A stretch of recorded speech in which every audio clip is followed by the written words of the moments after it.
నమస్కారం మిత్రులారా, మీ అందరికీ కూడా వెల్కమ్, మోస్ట్ వెల్కమ్. నేను ఇవాళ అందరూ మీకు ఒక ఇంపార్టెంట్ అండ్ చాలా ముఖ్యమైన విషయం చర్చించబోతున్నాను. సో ఈ ఒక ముఖ్యమైన విషయంలో మన ప్రత్యేక ఎజెండా ఏంటంటే ఇన్ఫ్రాస్ట్రక్చర్ డెవలప్మెంట్. మన పూర్వీకుల నుంచి ఇప్పుడు దాకా ఎప్పుడు మనం ఊహించినా సరే ఇన్ఫ్రాస్ట్రక్చర్ డెవలప్మెంట్స్ మీద చాలా పెద్ద హైక్ ఉంటుంది. ఎలాగంటే పాత రోజుల్లో గ్రామం నుంచి సిటీ, ఆ ఉన్న పట్టణం నుంచి మళ్ళీ వచ్చి పెద్ద పట్టణం, అలా మెగా సిటీ, అలాగే గ్రామాన్ని నుంచి అభివృద్ధి పెద్ద సిటీలు అయ్యాయి. ఏదైనా పెద్ద ఊరు కూడా ఉందనుకుంటే ఆ గ్రామాలు కలిసే పెద్ద ఒక టౌన్షిప్ అవుతుంది. దీనికే మనం కాలనైజేషన్ అంటాం. ఇందులో మనకి చాలా ఇంపార్టెంట్ విషయం ఏంటంటే ఎప్పుడైనా పెద్ద సిటీ అయినా పెద్ద ఇన్ఫ్రాస్ట్రక్చర్ డెవలప్మెంట్ అయ్యేటప్పుడు ఒక విజనరీ దూరపు ఆలోచనతో ఎవరైతే భూమి మీద పెట్టుబడి పెట్టారో వాళ్ళందరూ ఒక రేంజ్కి వెళ్ళిపోయారు. కావాలంటే చూసుకోండి, నాకున్న వయసులో, నాకున్న చిన్నప్పుడులోని నేను మా ఫాదర్ ముందు మన ఇంటి ముందు సైకిల్ పెట్టుకోవచ్చు అని అడిగారు. సైకిల్ ఉంటే ఇంట్లో రెంట్కి తీసుకునేవాళ్ళు. సైకిల్ పెట్టడం ప్లేస్ లేకపోతే రెంట్ తీసుకోలేదు. ఆ తర్వాత డెవలప్మెంట్ క్రమంలో చూసుకుంటే మోటార్ బైక్లు ఎక్కడ పెట్టాలని ఆలోచన వచ్చింది. కొద్ది రోడ్లు విస్తరణ అయింది. ఆ తర్వాత మోటార్ బైక్ నుంచి కార్ పార్కింగ్కి వచ్చాం. అంటే ఎన్ని ఎలాగొచ్చాయి డెవలప్మెంట్స్?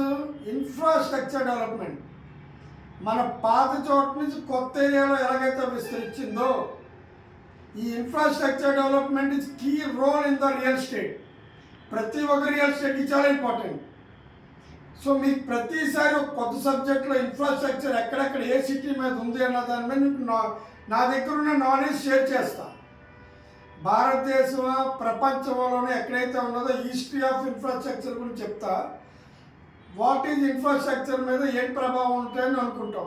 ఇక్కడ రెండో ఇంపార్టెంట్ పాయింట్, ఇన్ఫ్రాస్ట్రక్చర్ డెవలప్మెంట్ అంటే ఎయిర్పోర్ట్, రెండోది డ్రై పోర్ట్ అంటే అక్కడ ఒక ఎయిర్ ద్వారా వెళ్ళి ఒక లగ్గ పెట్టుకొని ఒక ఎయిర్ ఉండేదానికి.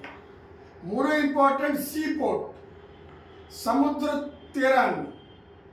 సముద్ర తీర డెవలప్మెంట్ ఉండాలి, డ్రై పోర్ట్ ఉండాలి, ఆ తర్వాత ఎయిర్పోర్ట్స్. ఈ అన్నిటికీ గ్రిడ్ చేసి చాలా ఇంపార్టెంట్ రైల్వే ఇన్ఫ్రాస్ట్రక్చర్ డెవలప్మెంట్. ఎక్కడైనా సరే వేగపోవాలన్నా రోడ్ నుంచి రైల్స్ అన్నా సరే ఈ ఒక ఇన్ఫ్రాస్ట్రక్చర్ గ్రోత్ ఏ సిటీకి అయితే కనెక్ట్ అవుతుందో దాని ఒక ప్రపంచంలోనే ఒక అతిపెద్ద సిటీ, ఒక శాసించే సిటీ అయింది.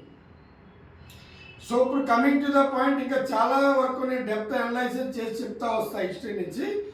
ఈ ఒక ఫస్ట్ రోజు షేరింగ్ ఇచ్చాను. రెండో ఇంపార్టెంట్ ఏంటంటే ఇప్పుడు మన టాపిక్ వద్దాం రియల్ ఎస్టేట్కి. సో ఇప్పుడు ఈ రియల్ ఎస్టేట్ ఉన్న సబ్జెక్ట్లో హైదరాబాద్ నగరానికి మనం డిస్కస్ చేయాలి ఇంపార్టెంట్గా. హైదరాబాద్ విస్తరించినప్పుడు ఎలాగైతే ఇన్ఫ్రాస్ట్రక్చర్ స్లోగా ఉంది, ఆ తర్వాత ఔటర్ రింగ్ వచ్చింది, ఔటర్ రింగ్ తర్వాత రీజనల్ రింగ్ రోడ్డు ఇప్పుడు రాబోతుంది. ఇన్నర్ ఔటర్ రింగ్ రోడ్డు మధ్యలో కాకుండా ఇప్పుడు రీజనల్ రింగ్ రోడ్డు దగ్గర ఏదైతే ఉందో, రీజనల్ రింగ్ దగ్గర రోడ్డుకి ఔటర్ రింగ్ రోడ్డు దగ్గర ప్రతి ఇన్ఫ్రాస్ట్రక్చర్ డెవలప్మెంట్ ఎక్సలెంట్గా ఉంది మనకి. అలాగే ఇప్పుడు మనం ఫోకస్గా వస్తే శ్రీ చిగురు form lands, Warangal highway development మీద ఇప్పుడు డెవలప్మెంట్ చేస్తున్నాం. ఇప్పుడు లేటెస్ట్గా ఒక విజనరీతో ఆలోచిస్తే వరంగల్ హైవే పైన లాస్ట్ 1 వీక్లోని వరంగల్ ఒక ఎయిర్పోర్ట్ డిక్లేర్ అయింది. దానికి అబద్ధాలు కథల్లో కాదు, గూగుల్కి వెళ్ళి కొట్టండి. Already government has given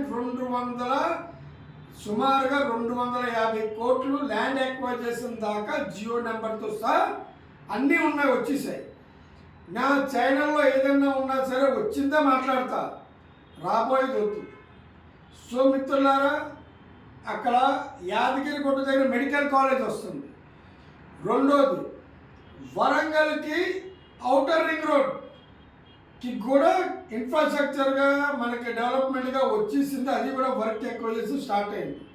so మిత్రులారా, మీ అందరికీ కూడా సిగ్రు ఫైనాన్స్ ద్వారా వరంగల్ హైవే పైన మంచి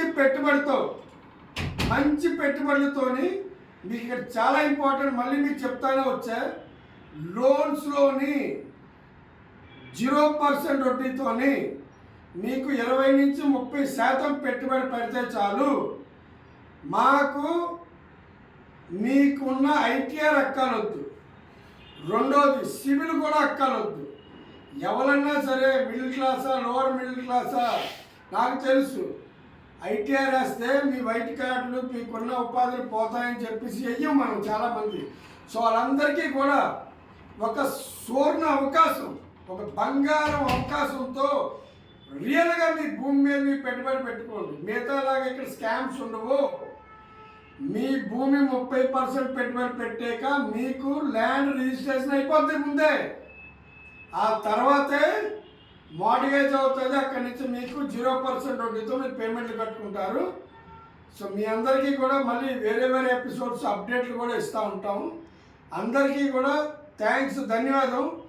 నా ఛానల్ కనుక నచ్చుంటే మీ అందరూ కూడా నా ఛానల్కి లైక్ చేసి సబ్స్క్రైబ్ చేయండి. ఎప్పటికప్పుడే అలర్ట్స్ ఇస్తూ ఉంటాను. థ్యాంక్స్ అండి. మీ అందరికీ కూడా నమస్కారం.